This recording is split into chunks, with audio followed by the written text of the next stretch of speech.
Hello, it's Jimmy and Charlotte with me, and we're going to do a new tag called the Booktube Couples Tag. A few people have done slightly similar things, but we've come up with our own set of questions. So let's get into it. Okay, so the first lot of questions are going to be testing each other's knowledge, how well we know each other and our taste in books. So I can already predict this is going to not be, this is going to go horribly wrong. So do you know my favourite book? Not really, but I have two guesses. Okay. So my first guess is The Hunger Games. Okay. I'll take that as a no. And my second guess I don't know where is... that's come from. My second guess is A Handmaid's Tale. That's also a no. Okay. Yeah, I think it is one of my favourite books, but my favourite book is Under the Skin by Michelle Faber. Oh, I knew And that. I actually have told you that before on a couple of occasions. I forgot that, sorry. Yeah. Anyway. Do you know my favourite book? I don't know what the author's called, but I think it's Communal Luxury. It is, yeah, by Kristen Ross. 1 point for me. Who's the best girlfriend? I didn't think it was a competition. Okay, so do you know my favourite author?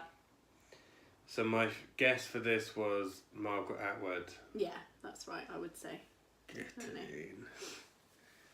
Do you know my favourite author? No, I don't, mainly because I don't think you have one. But if I had to guess, it would either be William Morris or Yanis Varoufakis. Okay, so I don't actually really have a favourite author, and it's something that I've talked about with a couple of people, and Charlie Brooks said something similar in the video she did with her sister, was around not reading enough multiple different books by the same author. Yeah, that's what I was thinking. You don't do that really, do you? Yeah, I don't tend to read a lot of books by the same authors, so it's difficult to say who my favourite author is. But in preparation for this video, I thought about it and I came up with one. Sayaka Murata, who wrote Convenience Store Woman, and the reason I feel confident to say it is because I really, really like that book, and it's the only one that's been translated into English. Okay. So all of her books that I could possibly read... You have read. I have read. Okay. Because I don't know Japanese. And I really loved all of those books. But you're right, really, that I don't really have one. Okay. So the next question is favourite poem/poet. Do you know my favourite poem/poet? So this is another really awful one because we've talked about it quite recently and I can't remember really, but I did come up with two answers. Okay. One is a poem by a poet that I know we did talk about recently, but I don't think in the context of it being your favourite, which was I Wander Lonely as a Cloud by Wordsworth, which you seem to know all the words for at your mum's. I was reading it off Google. I didn't realise you were reading off Google. Yeah. And my other guess for your favourite poet was Carol Ann Duffy. Oh yeah, I would say she's probably my favourite poet. Yes. Mainly because I just don't really read that much poetry. And what's your favourite poem? Did you have an answer? I don't really think I have a specific one. So I got it right basically. Yeah, you did. Yes. Again, I have literally no idea for you. I was going to say possibly Carol Ann Duffy as well. But then I also thought about the Wilfred Owen for some reason. Because I know you did him at school, but... So Carol Ann Duffy would be a contender. What I've written down is Linton Kwesi Johnson. Okay. Who at one point was my favourite poet. Yeah. And I've seen him reading his poetry live and that was a really great experience. Another poet who's been one of my favourites but probably isn't now was Billy Collins. Yeah. Because I still like some of his poems. I think they're really funny. Do you know what my favourite genre is? I said dystopian fiction. Yeah. I put speculative fiction, but I think they're Depends how anal you want to get about it. I said speculative fiction, and I wrote for you political non-fiction / essays. Interesting. So I put history with a political edge. Yeah, I did toy with history, but yeah. So I think, well, we did fairly well there. Not too bad.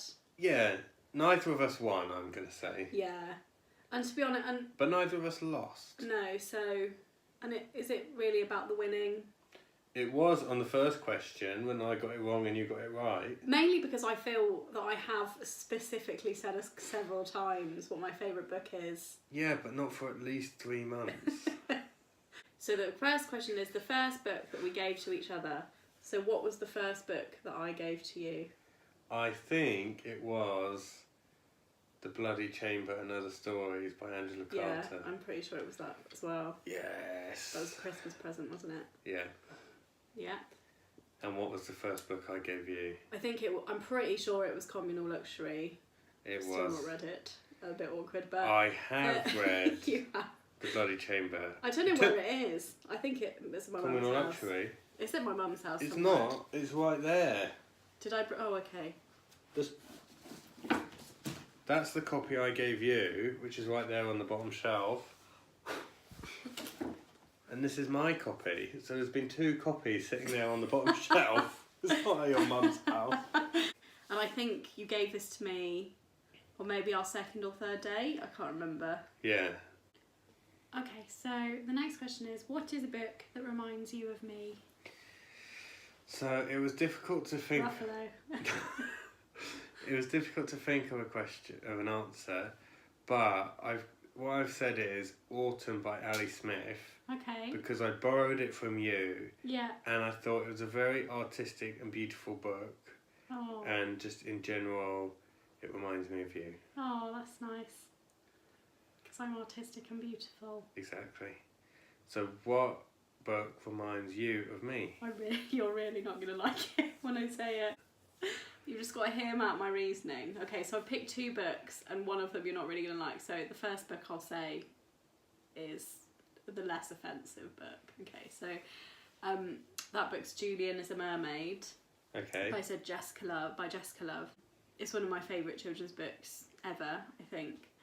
And I think that it reminds me of you because the characters in the story are really bright and beautiful characters, and they are really expressive, and they know their own minds, and they follow their wishes, and they are creative. So I think that reminds me a lot of you, and obviously it's a book that we've kind of discovered together, which has been nice. Now the second book, again, I'm going to preface this that I have my reasons, okay? Yeah.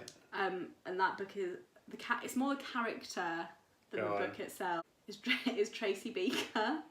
Okay, what's up with that? I know, but I mean, the thing is that you, for some reason, like, your character really reminds me of the character of Tracy Beaker.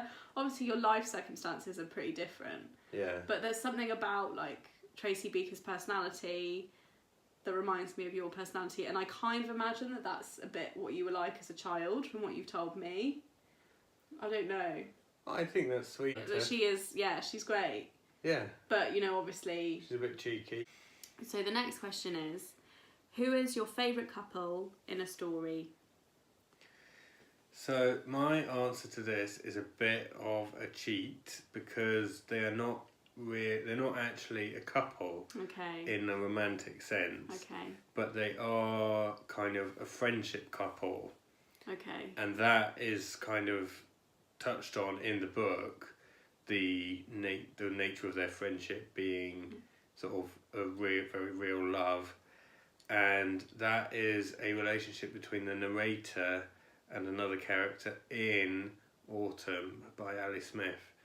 So I don't want to say too much more because it would be a spoiler for the audience, but also for you because you haven't read it yet. I know. So I'm going to say them, but I'm not going to say why or any more than that. Mysterious.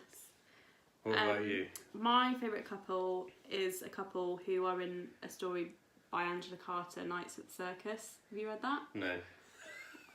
Oh, this is really...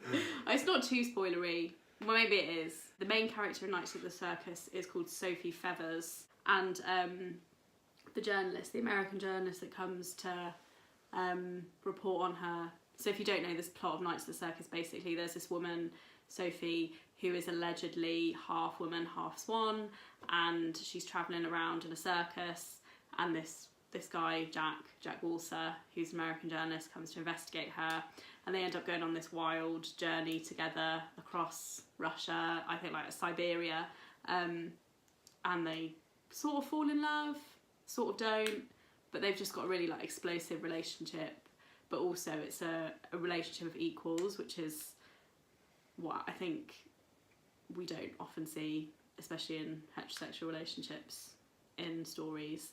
I just think that Angela Carter writes relationships really well, really truthfully, and you can really they are genuinely in love with each other, even though they drive each other mad. So they're just, for me, they're my favourite couple in the story. So, and on that note, what is your least favourite couple from a story? So the two couples that I think are bad couples. Two. Yeah.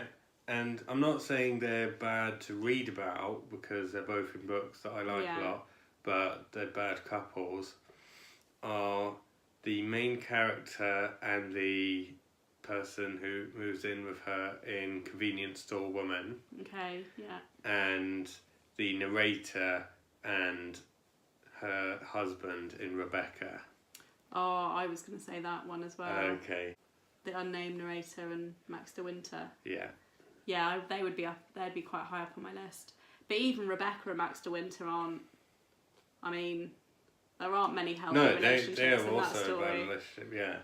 But I think the narrator and Max de Winter is worse because of the degree of the power imbalance. Yeah. I think Rebecca and Max de Winter are a terrible, terrible couple, but they are on relatively even footing. Yeah.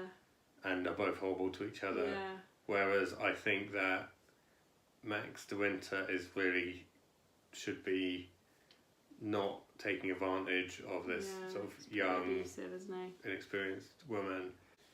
So that's why I think it's worse. Okay. Now I've just got loads of ideas. I had one in my mind that I think I mentioned before, and I can't remember their names, which is really stupid. I should have written it down. But it's Francis and the man from Normal People, Conversations with Friends, the Sally Rooney story. Just Is don't it called really. Nick or something like that? Is it Nick? I haven't read it. Maybe it is Francis. And let's just say Nick, because he's interchangeable with every man in a fucking Sally Rooney book. Anyway, but yeah, I just find their relationship just dull and like, I mean, that's whatever. what I bring you on my channel for, is to say controversial things about Sally Rooney books. And also, even though it's like a really good story, Amy, is it Amy? And I can't remember I can't remember the man's name. I'm not a big fan of men in fiction, as you probably can tell. From Gone Girl. Oh, that is such a good book, and it's such a dysfunctional relationship, and they're just two people that should never ever have got together, and there are big consequences. Obviously, you know, if you've read Gone Girl, maybe you should read it. It's good. It's a good one. Okay, but it's to be honest, it's actually easier to come up with, for me, bad couples. Maybe it's because I don't particularly read a lot of romance fiction. I mean, my best couple isn't even really a couple. So the next question is, which characters from different books do you think would make a good couple? So which characters would be together if only they'd had the fortune to be in the same novel? My first answer is Elijah from How to Hang a Witch and Ayula from My Sister the Serial Killer. Okay. And the spoilery-ish reason is that Ayula from My Sister the Serial Killer is known for always ending up killing her boyfriends, but Elijah from How to Hang a Witch is a ghost, so he's already dead. Convenient. So that then maybe that would she not get a thrill out of that? I don't know. Maybe she gets a thrill out of death, so going out with a dead person Yeah. I don't know. Yeah. And the other one was Rebecca from Rebecca and the bloke out of Convenience Store Woman, because they're both horrible and they both want a kind of a relationship of convenience for the appearance that it puts off. That's true. While they actually go around doing what they want and being horrible. Yeah. So they wouldn't be a good couple in the sense of any real good way. They'd just be a good match. A good match, yeah. I said Moira from A Handmaid's Tale, who is Offred's long lost best friend who pops up in the story, and I'm pretty sure is a lesbian. And Anika from Home Fire by Camille Shamsi. Just think they'd be a really fiery couple. They're both really passionate and political. They say what they think, and I think they would support each other's causes and fight each other's corners. Yeah, I just think it would be a really passionate romance, I think, because they're both very passionate people. On the theme of shipping characters, let's think about what authors would make a good couple. Which authors do you think would make a good couple? So I've got 3 couples here. One is Bethany Rutter, and I'm reading her new upcoming book, No Big Deal, at the moment, so you should pre-order that. And so Bethany Rutter and Ruby Tando. I literally wrote that one down. Did you? Yeah. Seriously. So Ruby Tando, who wrote Eat Up, they are already good friends in real life, and they're a perfect match. So yeah, I agree. So we agree on that one. Definitely. But I think they both have really nice relationships anyway, it seems, from the outside anyway. Yeah. But they would make a really good couple, I think. Yeah. Yeah, in a parallel universe, they are a very happy couple. My next one is Shashi Tharoor, who is an MP in India and who wrote the book Inglorious Empire, and Michelle Paver, who's got a new book that's just come out called Wakenhurst, and I've met her and talked to her about that book, and she's given me a lovely signed proof. And the reason is, I think they're both kind of could be considered silver foxes. And my third and final couple suggestion is William Morris and Jack London. They're both Victorian era socialists, although slightly different periods. William Morris would be kind of the bear of the couple, and Jack London is a bit of a twink type. And although they're both socialists, I think Jack London really needs someone to talk some sense into him, because he's got some terrible ideologies. Yeah. So William Morris would be a good guiding light and make him a better person. Okay, yeah. So I said Ruby Tando and Bethany Rutter too, mainly because I think they're just both really gorgeous. Great minds think alike. Yeah, but we're both big fans of them, and it would be great if they were together, but, in an alternate universe, let's see. Also, I said Ruby Tando and Jen Campbell. Okay. I think would get on quite well, if they're not already mates, but again, very good looking couple, very similar interests, just... I can see it. I can definitely see it. I thought P.D. James and I don't know if this is how you say his name, but is it Joe Nesbo? I think it's really pronounced You Nesbo. You Nesbo, okay. I just think they are both titans of the crime scene. I can imagine them getting on. I don't know what Nesbo's political leanings are. We know that P.D. James is a massive Tory, but we'll try and forget about that. Maybe they would, I don't know, maybe they would get along politically as well. I think she could definitely teach him something about writing, because I think she's a much better writer.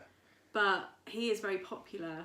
Yes, that's true. They would understand the fame anxiety of each other's lives. Yeah, and they both have a very distinctive writing style in their genre. And my last one is maybe coming from being a primary school teacher at heart. It would be really cool if Not just at heart, you literally I are am literally one.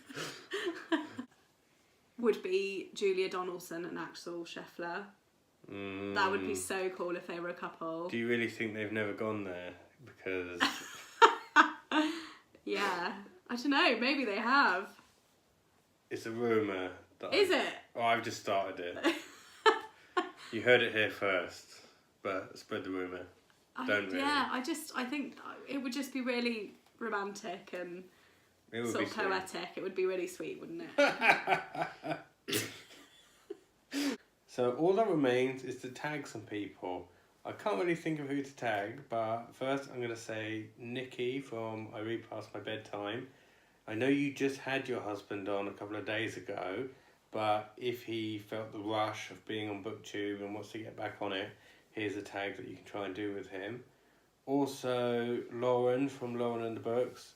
I'm sure she doesn't watch my channel and she's not going to see this, but she has had some really sweet videos with her husband that I've enjoyed, so she would be a good person to do this tag.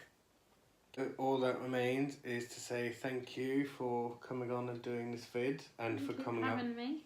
Thank you, and thank you also for coming up with most of the questions. And thank you for watching. And please do leave us a comment down on YouTube, or you can get in touch with me on Twitter at JIM_E, or on Instagram at Jimmy_can_read. And if people want to get in touch with you, sadly, my social media is on lockdown because I'm a teacher. Fellow teachers, you'll know what I mean. So, if there are any urgent messages, go through Jimmy. Go through Jimmy. Yeah. Okay. Thanks for watching. Bye.